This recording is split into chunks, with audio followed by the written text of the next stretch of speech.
ನೀವೇನಾದರೂ ವಾಟ್ಸಪ್ನ ಯೂಸ್ ಮಾಡ್ತಿದ್ದೀರಾ ಅಂತಂದರೆ ಸೊ ಇವಾಗಲೇ ಈ ಒಂದು ಸೆಟ್ಟಿಂಗ್ನ ಎನೇಬಲ್ ಮಾಡ್ಕೊಳ್ಳಿ. ಇದರಿಂದ ನಿಮ್ಮ ಒಂದು ವಾಟ್ಸಪ್ನ ಯಾರಾದರೂ ಲಾಗಿನ್ ಮಾಡೋಕ್ಕೆ ಅಥವಾ ನಿಮ್ಮ ಒಂದು ವಾಟ್ಸಪ್ನ ಏನಾದರೂ ಹ್ಯಾಕ್ ಮಾಡೋಕ್ಕೆ ಟ್ರೈ ಮಾಡಿದ್ರು ಅಂತಂದರೆ ಇಮಿಡಿಯೇಟಾಗಿ ನಿಮಗೆ ಒಂದು ಸೆಕ್ಯೂರಿಟಿ ನೋಟಿಫಿಕೇಶನ್ ಬರುತ್ತೆ.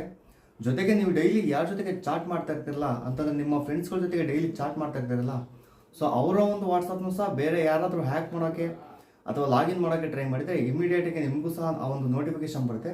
ಸೊ ಇದರಿಂದ ನೀವು ಅಲರ್ಟ್ ಆಗಬೇಕಾಗುತ್ತೆ. ಸೊ ನಿಮ್ಮ ಒಂದು ಚಾಟ್ನ ಪ್ರೈವೇಸಿ ಎಲ್ಲೋ ಮಿಸ್ ಆಗ್ತಾಯಿದೆ ಅಂತ ಹೇಳ್ಬಿಟ್ಟು ಸೊ ಈ ಒಂದು ಸೆಟ್ಟಿಂಗ್ನ ಯಾವ ರೀತಿಯಾಗಿ ಎನೇಬಲ್ ಮಾಡ್ಕೊಳ್ಳೋದು ಅನ್ನೋದನ್ನ ಈ ಒಂದು ವಿಡಿಯೋದಲ್ಲಿ ಕಂಪ್ಲೀಟಾಗಿ ನಾನು ಸ್ಟೆಪ್ ಬೈ ಸ್ಟೆಪ್ ತಿಳಿಸ್ಕೊಡ್ತೀನಿ. ಸೊ ವಿಡಿಯೋನ ಸ್ಟಾರ್ಟ್ ಮಾಡೋಣ. ಅದಕ್ಕಿಂತ ಮುಂಚೆ ನೀವು ಏನಾದರೂ ನಮ್ಮ ಚಾನಲ್ನ ಫಸ್ಟ್ ಟೈಮ್ ನೋಡ್ತಾ ಇದ್ದರೆ ಸೊ ದಯವಿಟ್ಟು ಬೇಗ ಸಬ್ಸ್ಕ್ರೈಬ್ನ ಮಾಡ್ಕೊಳ್ಳಿ. ಹಾಗೆ ವಿಡಿಯೋ ಏನಾದರೂ ನಿಮಗೆ ಇನ್ಫಾರ್ಮೇಟಿವ್ ಅನಿಸಿದರೆ ಸೊ ವಿಡಿಯೋಗೆ ಒಂದು ಲೈಕ್ನ ಮಾಡಿ. ಸೊ ಬನ್ನಿ ವಿಡಿಯೋನ ಶುರು ಮಾಡೋಣ. ಇದಕ್ಕೆ ಮೊದಲಿಗೆ ನಿಮ್ಮ ಒಂದು ವಾಟ್ಸಪ್ನ ಓಪನ್ ಮಾಡ್ಕೊಳ್ಳಿ. ಸೊ ವಾಟ್ಸಪ್ನ ಓಪನ್ ಮಾಡ್ಕೊಂಡ್ಬಿಟ್ಟು ನಿಮಗೆ ಮೇಲ್ಗಡೆ ಒಂದು 3 ಡಾಟೆಡ್ ಲೈನ್ನ ಕಾಣಿಸ್ತಾ ಇದಿಲ್ಲ, ಸೊ ಆ ಒಂದು ಲೈನ್ನ ಮೇಲೆ ಕ್ಲಿಕ್ನ ಮಾಡಿ. ಸೊ ಕ್ಲಿಕ್ನ ಮಾಡ್ತಿದ್ದಂಗೆ ನಿಮಗೆ ಕೆಲವೊಂದು ಆಪ್ಷನ್ಸ್ಗಳು ಬರ್ತವೆ. ಸೊ ಇಲ್ಲಿ ನೀವು ಸೆಟ್ಟಿಂಗ್ ಅನ್ನೋ ಒಂದು ಆಪ್ಷನ್ನ ಓಪನ್ ಮಾಡ್ಕೊಳ್ಳಿ. ಸೊ ಸೆಟ್ಟಿಂಗ್ ಆಪ್ಷನ್ನ ಓಪನ್ ಮಾಡ್ಕೊಳ್ತಿದ್ದಂಗೆ ನಿಮಗೆ ಈ ರೀತಿಯಾದ ಒಂದು ಇಂಟರ್ಫೇಸ್ ಬರುತ್ತೆ. ಸೊ ಇಲ್ಲಿ ಮೊದಲಿಗೆ ಇರುವಂಥ ಒಂದು ಅಕೌಂಟ್ಸ್ ಆಪ್ಷನ್ನ ಓಪನ್ ಮಾಡ್ಕೊಳ್ಳಿ.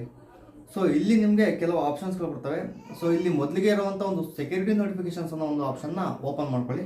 ಸೊ ಓಪನ್ ಮಾಡ್ಕೊಳ್ತಿದ್ದಾಗೆ ನಿಮಗೆ ಈ ರೀತಿಯಾದ ಒಂದು ಇಂಟರ್ಫೇಸ್ ಬರುತ್ತೆ. ಸೊ ಇಲ್ಲಿ ಕೆಳಗಡೆ ಬಂದರೆ ನಿಮಗೆ show security notifications on this device ಅಂತ ಹೇಳ್ಬಿಟ್ಟು ಒಂದು ಆಪ್ಷನ್ ಇದೆ. ಸೊ ಈ ಒಂದು ಆಪ್ಷನ್ ಎಲ್ಲರ ಮೊಬೈಲಲ್ಲೂ ಸಹ ಡಿಫಾಲ್ಟಾಗಿ ಆಫಲ್ಲೇ ಇರುತ್ತೆ. ಸೊ ನೀವು ಈ ಒಂದು ಆಪ್ಷನ್ನ ಎನೇಬಲ್ ಮಾಡ್ಕೋಬೇಕಾಗತ್ತೆ. ಸೊ ಈ ಒಂದು ಆಪ್ಷನ್ನ ಎನೇಬಲ್ ಮಾಡಿಕೊಂಡ್ರೆ ಸೊ ನಿಮಗೆ ನೋಟಿಫಿಕೇಶನ್ಸ್ ಬರುತ್ತೆ ಯಾವಾಗೆಲ್ಲ ನಿಮ್ಮ ಒಂದು ವಾಟ್ಸಪ್ ಅಥವಾ ನಿಮ್ಮ ಒಂದು ಫ್ರೆಂಡ್ಸ್ ವಾಟ್ಸಪ್ ಲಾಗಿನ್ ಚೇಂಜ್ ಆಗುತ್ತೆ ಅಥವಾ ಬೇರೆ ಯಾರಾದರೂ ಲಾಗಿನ್ ಮಾಡೋಕ್ಕೆ ಟ್ರೈ ಮಾಡಿದಾಗ. ಯಾಕೆ ಅಂತಂದರೆ ಸೊ ವಾಟ್ಸಪ್ಪಲ್ಲಿ ಪ್ರತಿಯೊಬ್ಬರು ಚಾಟಿಗೂ ಸಹ ಎಂಡ್ ಟು ಎಂಡ್ ಎನ್ಕ್ರಿಪ್ಟೆಡ್ ಆಗಿರುತ್ತೆ ಅಂತಂದರೆ ಸೊ ನೀವು ಮತ್ತು ನೆಕ್ಸ್ಟ್ ನಿಮ್ಮ ಜೊತೆ ಯಾರು ಚಾಟ್ ಮಾಡ್ತಾ ಇರ್ತಾರ ಅವರು ಮಾತ್ರ ನಿಮ್ಮ ಒಂದು ಚಾಟ್ಗಳನ್ನ ನೋಡ್ಬೋದಾಗಿರುತ್ತೆ. ಸೊ ಮಿಡ್ಲಲ್ಲಿ ವಾಟ್ಸಪ್ ಅವರು ಸಹ ಅವರ ಒಂದು ಚಾಟ್ನ ನೋಡೋಕ್ಕಾಗೋದಿಲ್ಲ.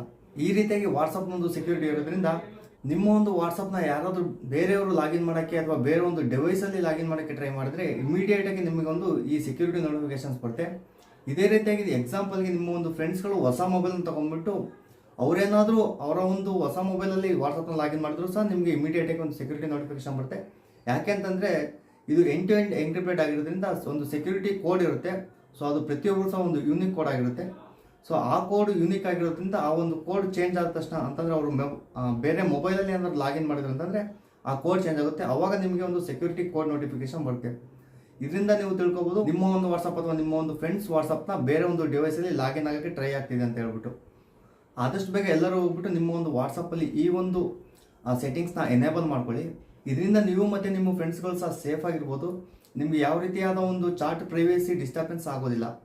ಐ ಥಿಂಕ್ ವಿಡಿಯೋ ತುಂಬ ಇನ್ಫಾರ್ಮೇಟಿವ್ ಆಗಿದೆ ಅನ್ಕೊತೀನಿ. ವಿಡಿಯೋ ಅಂದರೆ ಇನ್ಫಾರ್ಮೇಟಿವ್ ಆಗಿದ್ದರೆ ದಯವಿಟ್ಟು ವಿಡಿಯೋ ಒಂದು ಲೈಕ್ನ ಮಾಡಿ, ಹಾಗೆ ಇನ್ಫಾರ್ಮೇಟಿವ್ ಅಂತ ಹೇಳ್ಬಿಟ್ಟು ಒಂದು ಕಮೆಂಟ್ನ ಮಾಡಿ. ಇದೇ ರೀತಿಯ ಹೆಚ್ಚಿನ ಕಂಟೆಂಟ್ಗಾಗಿ ನಮ್ಮ ಒಂದು ಯೂಟ್ಯೂಬ್ ಚಾನಲ್ ಸಬ್ಸ್ಕ್ರೈಬ್ ಮಾಡ್ಕೊಳ್ಳಿ.